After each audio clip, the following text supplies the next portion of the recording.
When a man is tired of London, he's tired of life. For there is in London all that life can afford. Now, golfers might take issue with Samuel Pepys, preferring the open spaces of the countryside to pursue one of their life's interests. But London is full of surprises. And in its southeastern suburb of Honor Oak, less than 3.5 miles from Tower Bridge, you can find a place to hone your game, the Aquarius Golf Club. It's very much a community club. It's remarkably quick to get to.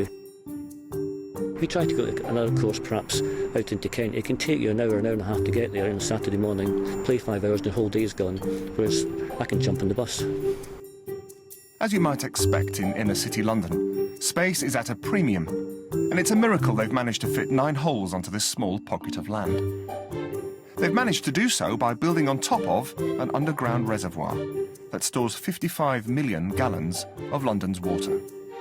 The club is built on a large underground reservoir, and this reservoir was opened in 1909 to supply the ever-growing London population. When they had this massive space that you see, they wondered what to do with it, and they decided to form the Aquarius Golf Club. Then the course was then designed and laid out, and the first game of golf took place on the 19th of April 1913. Fred Private has been the teaching professional at Aquarius since 1964, and in that time the structure and character of the course has largely remained. But he's had a great view of how London's skyline has developed. As far as I'm concerned, it's still the same, all except as you say, on the skyline. Those buildings over there weren't there. You see nothing of that. But then I don't look at those. I just look at the course. As unusual as it is, and as small as it is, this is still a course where you can feel to be playing proper golf. There are testing features at Aquarius, the blind shots caused by the artificial banks of the reservoir, the close spacing together of several greens, and not least, the reservoir's metal vents that dot the fairways, which often stop 50 yards worth of run on some of the better struck drives. One of the main strengths of the Aquarius, it is a 9-hole golf course, but it's a challenging 9-hole golf course. This year we're celebrating our centenary.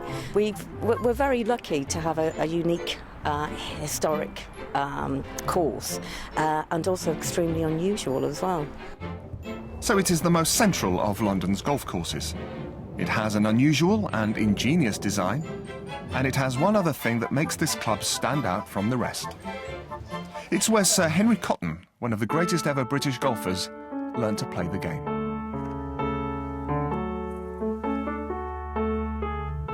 Henry Cotton joined the club in 1920 with his brother Leslie as juniors. The reason that Henry became really into golf is that when he went to a local school called Elaine's College, and he was part of the cricket first 11, after a match the prefects made the youngsters carry the stuff back, or the kit back.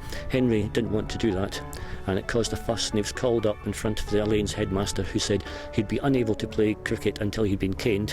What will you do? He said, I'll play golf now. So that was golf's gain was perhaps cricket's loss. It would certainly seem so, as Henry Cotton went on to win 3 Open Championships. Back at Aquarius, the members still play for the trophies that Sir Henry won nearly 100 years ago. The members work hard to preserve a friendly and approachable atmosphere at such a challenging and unique golf course.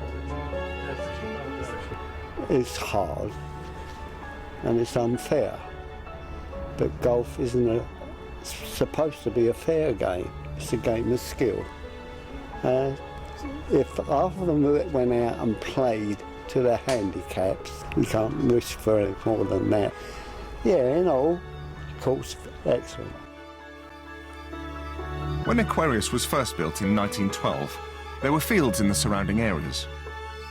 But even as London has continued its sprawl outwards over the last century, Aquarius has managed to survive. It continues to provide an opportunity for those golfers hemmed in by the city to play the game they love. So, Samuel Pepys might have been right after all.